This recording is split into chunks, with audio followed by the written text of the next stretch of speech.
Bonjour à tous, ici Manga Anime Fan. On se retrouve aujourd'hui pour la manga lecture de la semaine. Vous allez voir, il n'y a pas de Bleach dans cette manga lecture. La raison est que j'ai fini de faire... j'ai fini l'arc des Arrancars et que j'ai décidé de tout mettre dans une autre vidéo à part pour pas que la vidéo présente dure genre 30 minutes. Ça me tente pas. Fait que je préfère me faire une autre petite vidéo qui va être demain pour vous. Qui va parler de la seconde partie de l'arc des Arrancars. J'espère que ça vous plaît, j'espère que vous êtes nombreux à la regarder. Mais bon, qu'est-ce qu'on veut? Sans plus tarder, on s'abonne, on like, on commence, et c'est parti pour la manga lecture de la semaine avec le tome 5 de Spy Family. Un tome 5 chez Kurogawa, bien entendu. Un tome 5 qui m'a laissé un peu dubitatif. Pourquoi? On va reprendre tranquillement pas vite avec des petites histoires anodines où on va voir même Yor faire genre je vais être la meilleure épouse et montrer que je sais cuisiner. Son frère va venir la voir. On va avoir des running gags un petit peu bizarres. C'est pas... L'humour m'a moins happé dans ce tome-ci. C'est pas mauvais, tu sais, vu que les dessins restent le fun. J'ai aimé l'atelier de bricolage de Anya. C'était magnifique de la voir travailler avec son rival et faire n'importe quoi pour essayer, pour que ça finisse qu'il gagne le concours avec un griffon et son whatever c'était. C'était quand même une bonne touche. Par la suite, on va avoir la mise en place des examens, on va avoir une mission pour les notes d'examen. Tu sais, c'est beaucoup de petites affaires qui avancent l'histoire principale. Et on va rencontrer un nouveau personnage qui va venir se mêler à tout ça. Ici, Fiona Frost, qui est folle amoureuse de Twilight. Donc, on a le frère omnibulé par sa sœur et l'agente omnibulée par son autre agent. Wow! OK. C'est simple, mais ça peut créer des situations quand même assez cocasses. Et vraiment, tu sais, des images superbes pour finir le tome. C'était pas une mauvaise lecture. C'était pas mon coup de cœur de la semaine. Spy Family reste une lecture agréable. Lisez-le. Par la suite, j'ai lu le tome 11 de Tokyo Revengers, publié par Glénat. Le tome 11 reprend avec toute nos alliés, tout le monde. Tu sais, tout le monde. Hein? Kisaki Teta et Takemichi et tout. Qui vont aller affronter, en fait, essayer de sauver Akai avant qu'il assassine son frère, Taiju, à la veille de Noël, dans une église, parce que c'est le fun. On va commencer par voir pourquoi Takemichi va se séparer de Ina. La raison reste bâtarde et pas sûr qu'elle est valable pour que Teta Kisaki fasse genre « Oh, je m'en fous d'elle ». Non. C'est le fun de savoir qu'ils se connaissent depuis longtemps, puis ça explique un peu plus pourquoi Kisaki idolâtre un peu plus Takemichi qu'on le pense. Mais c'est ça. On va avoir après ça, en deuxième partie, le début de l'offensive. Tout le monde se rend pour aller arrêter Akai. Et c'est vraiment bien fait. Oui, la twist que Kisaki les a trompés et a fait genre oh, c'était mon plan que la merde pogne était prévisible. Mais de voir Taiju débarquer, de voir tout le monde, le combat qui s'ensuit, ça me fait me rappeler à quel point c'est une série qu'il n'y a pas de pouvoirs spéciaux autres que le voyage temporel, mais que c'est vachement bien fait quand même. Les chorégraphies sont le fun, c'est subtil, il y a des détails vraiment sympathiques. J'en parlerai pas trop en détail pour pas spoiler ce qui se passe dans le tome, mais l'arrivée de plusieurs personnages en fin de tome pour bousculer les événements font en sorte que Takemichi va analyser tout le long et faire non, ok, c'est oh, c'est ça qu'il faut que je fasse. Je commence à aimer ça que Takemichi allume tranquillement pas vite et soit prêt à prendre la part belle des choses. J'ai hâte de lire le tome 12, c'est le seul qui me manque présentement. On a reçu le 13 au Québec, comme vous l'avez vu dans ma manga lecture. J'ai pas le 12, mais j'ai hâte de le lire, c'est certain. Par la suite, j'ai lu le tome 4 de Mashle, publié par Kaze.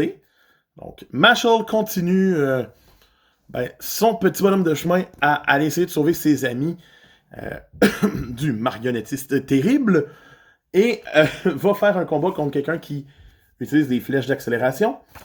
va le gagner rapidement en 2 temps, 3 mouvements. Et après ça, on va avoir des combats de personnages secondaires, ce qui reste vraiment le fun à voir. On va avoir un petit flashback de Dot. On va le voir se battre et se donner à fond.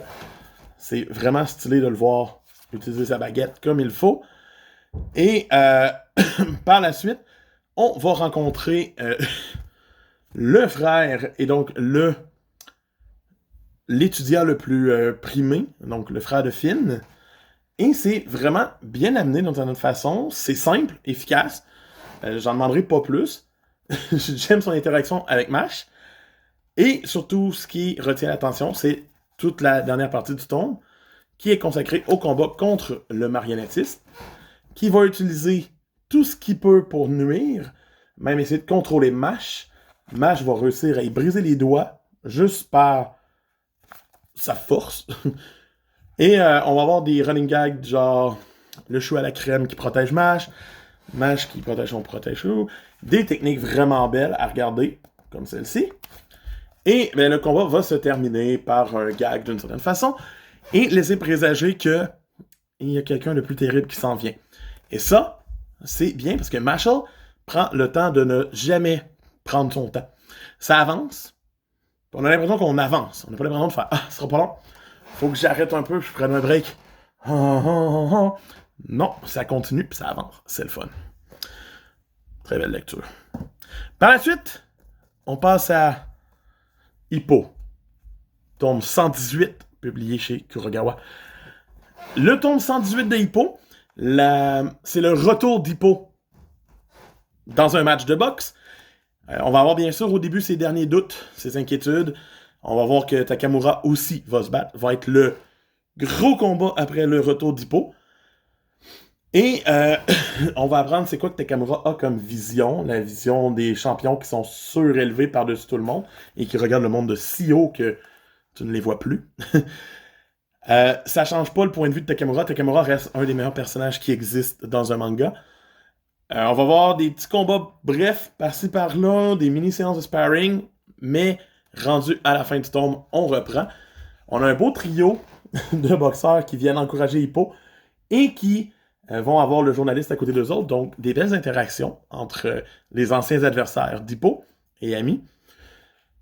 Mais c'est vraiment le fun de voir Hippo revenir sur le ring, commencer à manger des coups et tout d'un coup être à 100% de ses capacités. Hippo est une machine. Je suis content de continuer de lire cette série-là. Jamais je quitterai Hippo. J'ai hâte de voir la conclusion de ce combat-là. J'ai hâte de voir le combat de Takamura. J'ai hâte d'avancer de plus encore. Et pourtant, on est à 118 tomes, guys. 118! Et la série continue de me ramper puis de faire... T'as envie de continuer. Oui. Hippo est mon coup de cœur de la semaine, d'ailleurs, grâce à ça. Bravo. Et pour finir ma semaine, j'ai lu le tome 3 de Blue Lock. Tome 3 de Blue Lock chez Pika Édition. L'ayant déjà lu en ligne, il me reste encore une couple de tomes à rattraper avant de pas savoir ce qui va arriver.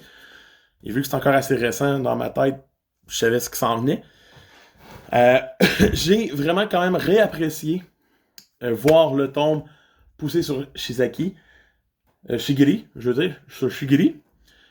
Un tome focusé totalement sur ce personnage-là pour leur match de l'équipe W contre l'équipe Z. Il y a des belles surprises dans le tome, il y a des beaux échanges simples, des points qui se donnent, un retournement de situation vraiment le fun, Kwon qui trahit l'équipe. Parce qu'il faut pas oublier, c'est des matchs préliminaires, les équipes qui vont être éliminées auront droit à un membre, qui est le meilleur scoreur, qui va pouvoir rester au sein du Blue Lock. Donc, Kwon essaye de profiter de ça. Et on va avoir un beau flashback sur Shigiri, qui va nous montrer qu'il a lui-même scellé sa propre jambe, par peur de se blesser encore une fois.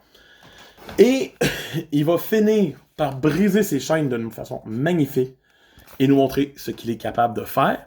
Et c'est là que le tome reprend son intensité, et que la série repart paf de même de plus belle. Il nous reste un match préliminaire d'une certaine façon avant de savoir quelles équipes vont être éliminées. Il reste le match contre l'équipe la plus forte, celle qui a jamais perdu, l'équipe V. Ça reste à voir. J'ai hâte de relire ce match. Je sais qu'il s'en vient. Je le sais qu'il était vraiment le fun. Blue Lock reste une très bonne lecture.